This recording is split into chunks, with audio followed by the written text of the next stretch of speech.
Good evening, everybody. It feels weird to actually make it here tonight. It's been an interesting election so far. I'd like to use a little bit of my time to thank a person that isn't here, at least physically. I'm sure he's here in spirit and enjoying the whole process. One of the people that helped make me see Cornwall in a whole different light is the late Joe Gunn. I was lucky to work with him. He gave me insights into the chamber, into Cornwall, and he was very, very good to me. So I'd like to just take a few moments to thank him and remember him right now. He was a long-term director with the chamber as well, and Joe could be respected from all sides. Just because you didn't agree with each other, it didn't mean that you were bad or your business should be boycotted. It was respectful. And we did a lot of radio shows together, and I learned a lot from him. So Joe, thank you. You're one of the reasons I'm still in this wacky race.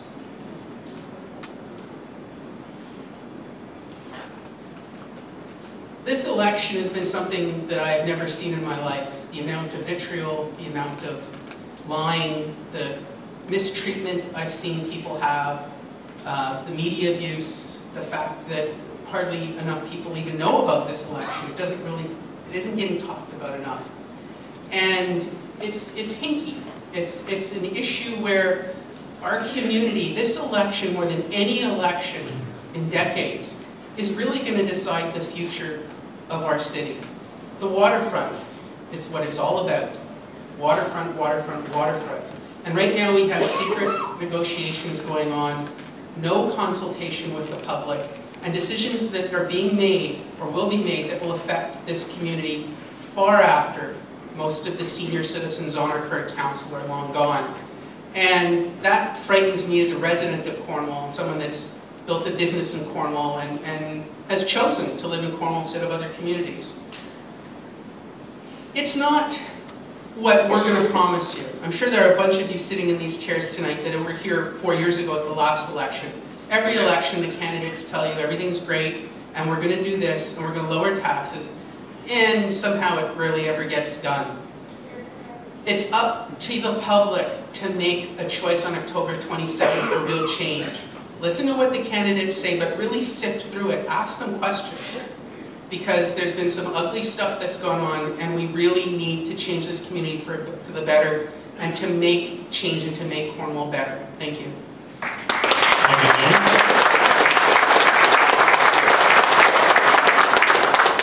Bob?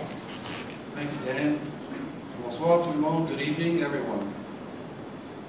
I have had the honor and the privilege of being the mayor of Cornwall for the past 8 years. It has been an exciting time and a rewarding experience to be part of it all. Together, we have made a very real difference in the growth of our city over these past 4 years.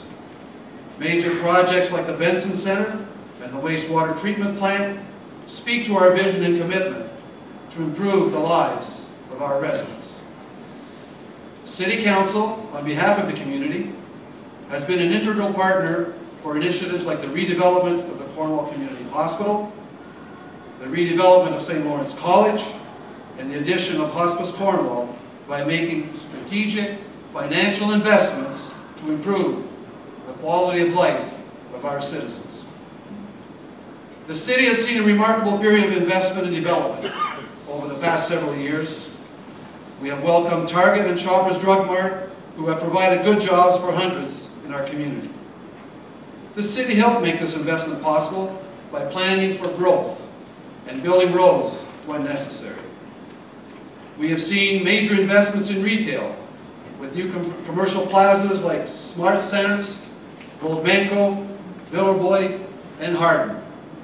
At the same time, we have welcomed new retailers and restaurants to our downtown and Le Village districts. We have seen major new developments in the residential sector, with ongoing work at the Cotton Mills, King's Landing, Riverdale Terrace, and Knox City Center being some of the highlights. In addition, local developers and contractors continue to show their confidence in our city's growth. These developments mean people in Cornwall, and increasingly people from outside of Cornwall, have more choices when it comes to finding a place to live. All of this investment has come because our community, led by City Council, has created an environment where investment is welcome and developers are encouraged to improve our neighborhoods. Je tiens toujours Cornwall à cœur. Ensemble, nous avons accompli de belles choses partout dans notre ville. Je crois que le futur de Cornwall est prometteur et je vais faire mon grand possible pour l'assurer.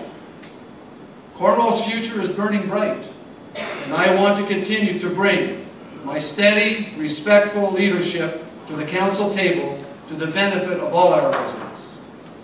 Looking ahead, 10 seconds. We need to fast forward the culture plan and work towards establishing a multidisciplinary facility. There is many other opportunities await us, and I want to be part of it. I look forward to the rest of our evening. Thank you. Merci.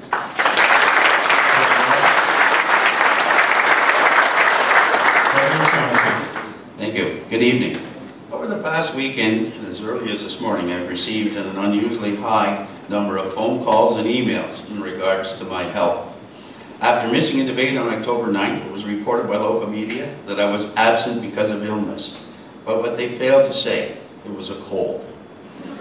The coughing, sore throat, and fever that I was experiencing helped me make the decision to stay away to ensure that I would not spread it to the other candidates or to the people in attendance that evening. I'm sure Dr. Paul of the Eastern Ontario Health Unit would appreciate my decision. In April of 2012, I resigned from City Council in protest. I was being misled, lied to, and was unable to get my questions answered. My request for information to Bob Kilger and senior administration was ignored. I could no longer hold myself accountable for the decisions that were being made. If I could not hold myself accountable, how could I ever expect to be accountable to the 46,000 people in our community? And with no accountability, there can be no transparency. This must change. New council must ensure accountability and transparency with the community. The past 4 years, council has been marred with controversy, lawsuits being filed, illegal closed-door meetings, eventually pleading guilty to criminal charges, and the list goes on. This must change. The new council must come to terms with our past, understand the present, and plan for our future with a clear vision and with clear direction from our community. In 2011, Bob Kilger, as a member of the Lay Appointment Committee, replaced the vast majority of Waterfront Committee with new members. Almost immediately, the committee began talking about building condos in the parking lot of the civic complex, while at the same time chemical tanks were being planned and eventually built on our harbor lands. The new council must develop Waterfront in accordance with the 2007 master plan that was developed by the community. For as long as I can remember, we have been told that taxes would come down as growth occurred. We've experienced that growth, but our taxes continue to rise. Big box retailers and condominium projects get reduced taxes, but we pay more. This must change. The new council must manage income from growth to reduce the tax burden. Thank you, and I welcome your questions.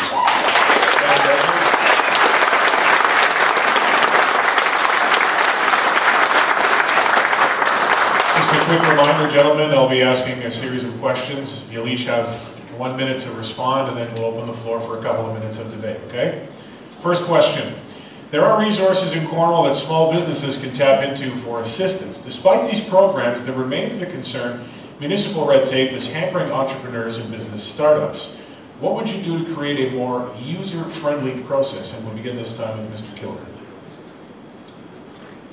Well, we're fortunate in Cornwall to have within the confines of this building here the new business center, which is spearheaded and led by Candy Pollard, which has some innovative programs like Starter Company and Seaway Company that on one hand facilitate and encourage young entrepreneurs, and another program, of course, which encourages more mature entrepreneurs and helping them, assisting them to find their way through the maze of financial matters and others to start up a healthy and prosperous business. So I think that we need to continue to have a robust department in economic development, and particularly in assisting and working with that department so well led by Kenny Paul. Thank you, Mr. Kilger. Mr. O'Shaughnessy? The Community Futures Development Corporation, which I sat on the board, is an access to a lot of the things that new entrepreneurs need.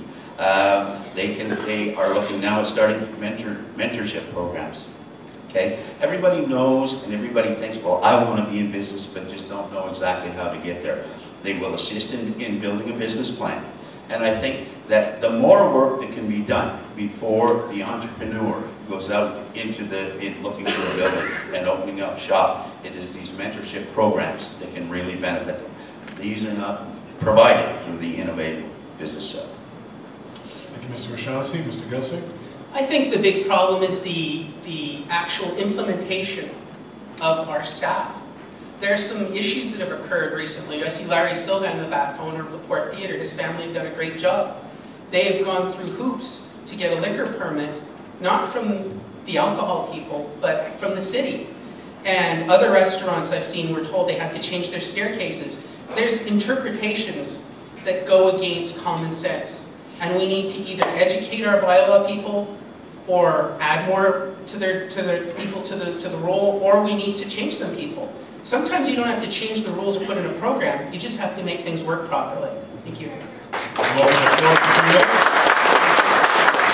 One of the things about entrepreneurship is that you have to get off to a good start. The programs are out there, but one of the problems is they're not shared. They don't work together. They don't work in unison.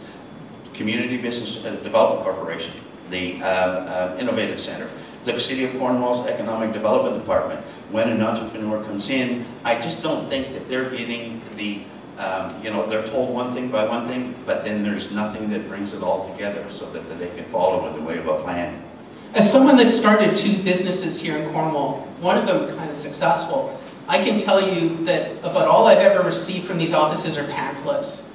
We really have to look at things differently, and if you're going to deal with people in small business, you've got to help the businesses, not just give them pamphlets. Well, I go back to the Cornwall Enterprise Business Center.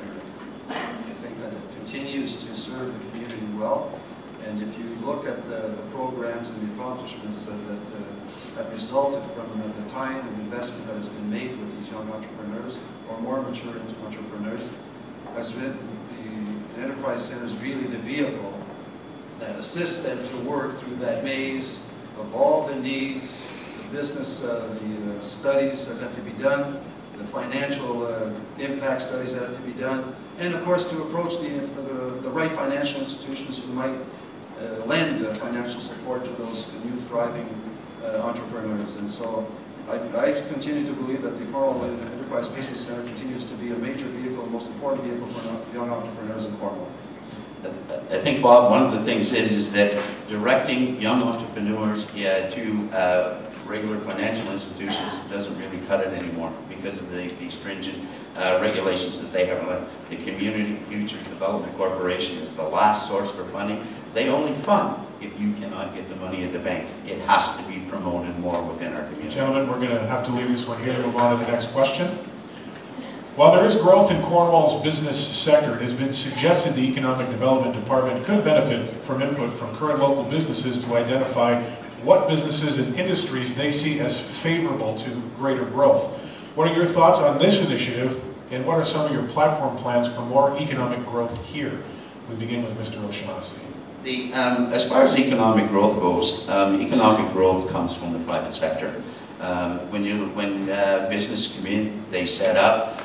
It's not usually done by politicians. It's not usually done by the taxation. It is market driven.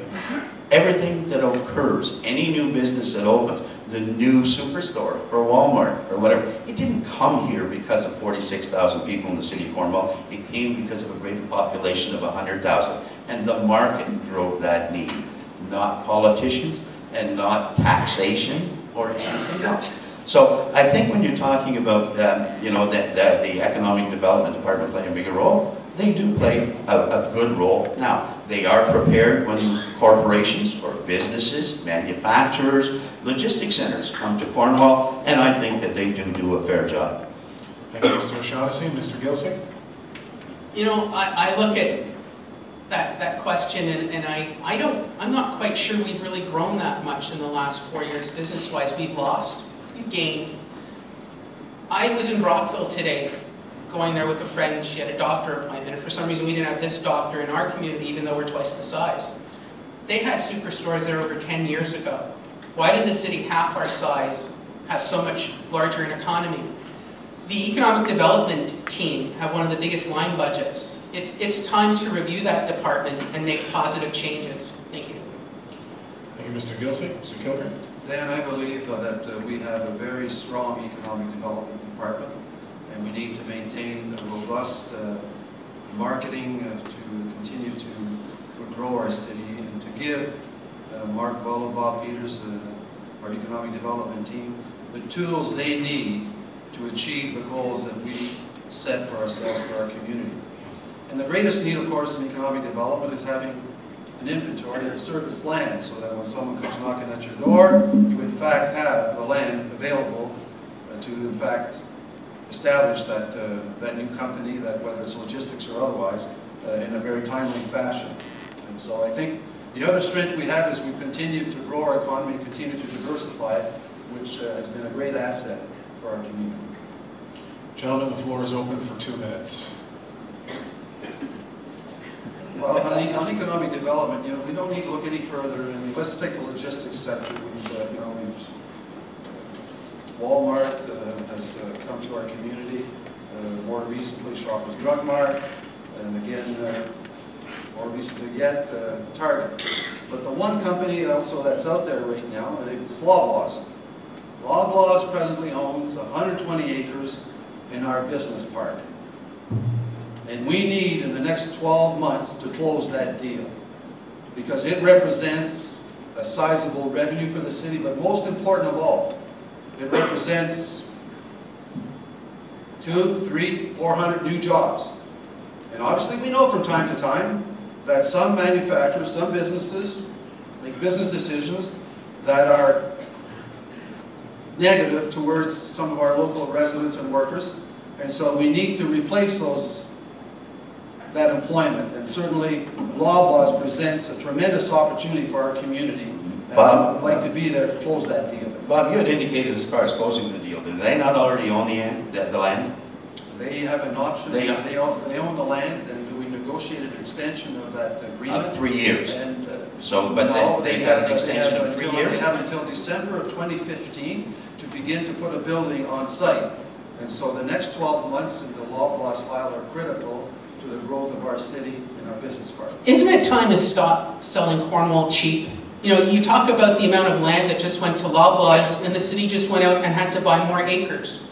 The jobs per square foot that these distribution centers bring, and it's great that we're getting them, you know, eat up a lot of land and resources, and we don't have development fees. It's time to stop selling Cornwall cheap. You give corporate welfare to Walmart. While people are struggling, you gave a 40% increase to council, and you give corporate welfare to Walmart. Gentlemen, we're going to have to call that one there. We're going to call that one there. Move on to the next question. Staying with economic development, many feel our growing arts community is a tool to help grow the city. There's also been much chatter about a brick-and-mortar arts center. Where do you stand on this issue? We begin with Mr. Gilcig. I have shared that I feel that the new art center should be in the location of the Cornwall Public Library. I have done a lot of research on this. The library currently has an overhead of nearly $2 million a year. I think that either we can discuss working with the counties about sharing resources, or we can amalgamate the library. A lot of what the library does could be part of an art center. Maybe the books can go downstairs, maybe we can put them in another location for the counties.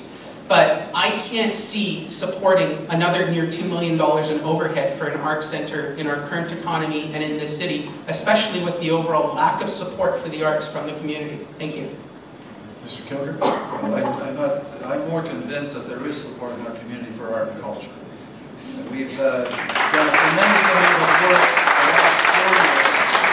in the credit of the community at large, the art community at large, and I think Councillor candidate Todd Bennett has been very active on that file, and he has a position where they are presently. And I think it's the next council has to take a greater lead at this time and to, in fact, fast forward the culture plan and to establish what might be a multidisciplinary facility in consultation with the art community and the community at large. Mr. O'Shaughnessy? Thank you. When the talk in regards to the arts first started, it was done between the counties, the City of Cornwall, Community Futures Development Board, and the Eastern Ontario Training Board. When it came, it was to be looked at as an economic generator.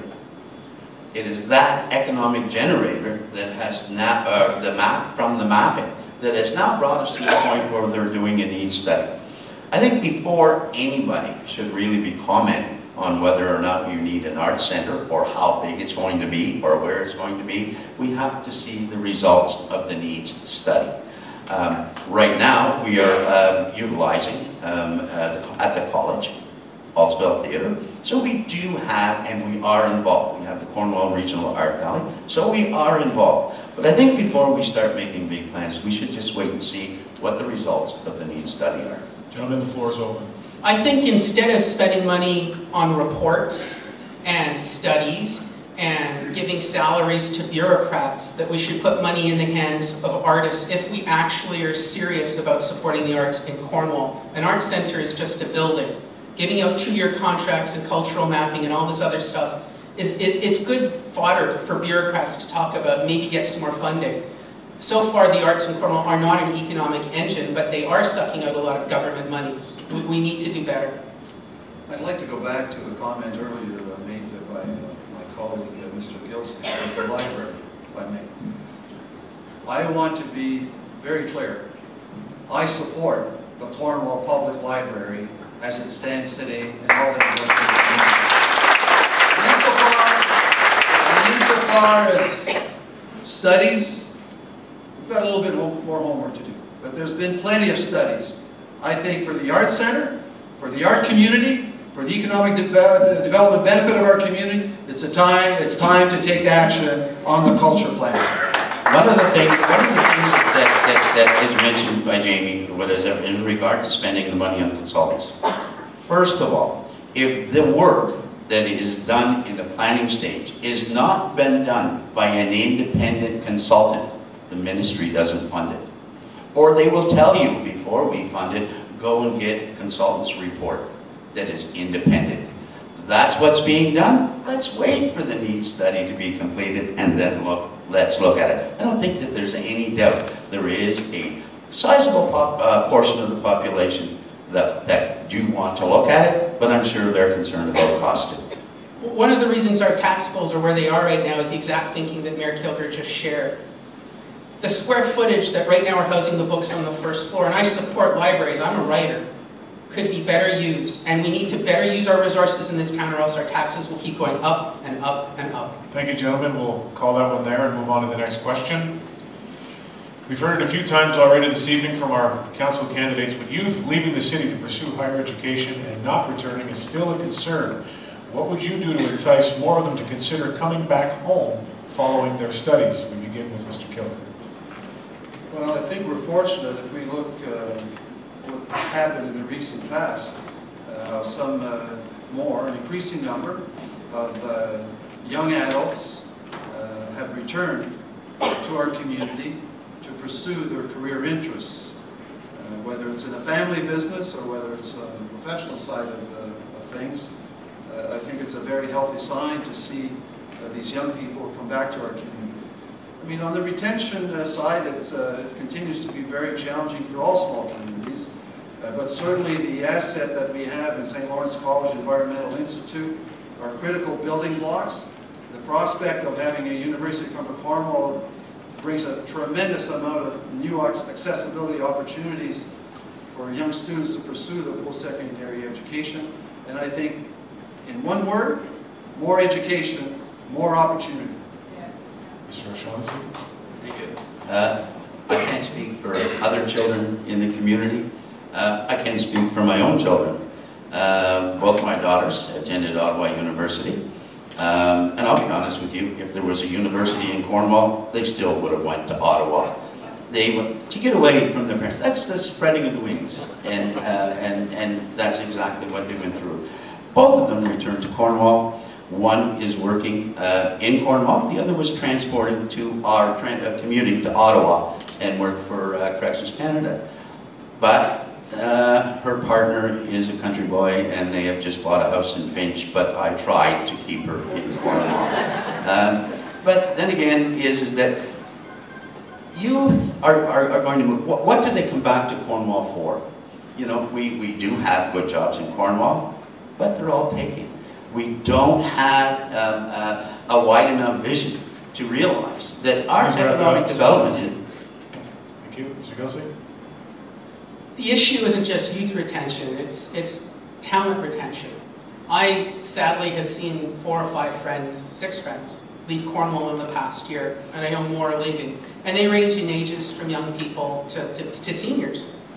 And if we don't create an environment that's more inclusive, if we don't change the culture of our community, if we can't compete with Brock Vegas, as it's called, and other communities. We need to change in a more positive way to attract people, especially if you want to grow our community from people from Quebec and other places. You have to look in the mirror, you have to bite the pill sometimes, and you have to make change happen. Thank you. Floor is open, gentlemen. This is already, Cornwall is already a good place to live, to work, to play, and we'd like to make it a better place to study. And for many, many of our young people, it comes down to affordability. I remember many years ago when I was attending Cornwall Classical College. A lot of my friends from our generation were able to pursue post-secondary education at the university level because of the affordability factor. And I don't deny that some will continue to go, but if affordability is an issue, and it is for many of our young people, having a university in Cornwall would be a tremendous asset for those students and for our entire community. And Bob, I don't think that you have one person on this stage or one person in the room who would disagree with you. When we're looking at job creation to bring our children back to Cornwall, the City of Cornwall has a very focused vision. And it's a vision of isolation, and that isolation is within the city boundaries. I am a strong believer that the economic development that lies within our neighboring municipalities can put our youth to work and also put our unemployed to work. Bob, you just talked about affordability. You just single-handedly, with 2 votes, killed an affordable living building in the East End. We have a shortage of affordable housing in Cornwall. You personally just axed a bunch of units. You want to have affordability, you need to change the way things happen in this town, and that includes not voting down projects like that. It'll always be. It has been, it is today, and it will be for the next council. 10 seconds. To make responsible decisions about the types of investments we make in the best interest of the community. That deal was too rich. Thank you, gentlemen. We'll call it there. And I just want to remind everyone we have more questions and answers with our candidates coming right up. We're going to take a quick break. You're watching the Municipal All Candidates Debate hosted by the Cornwall and Area Chamber of Commerce on TV Coach.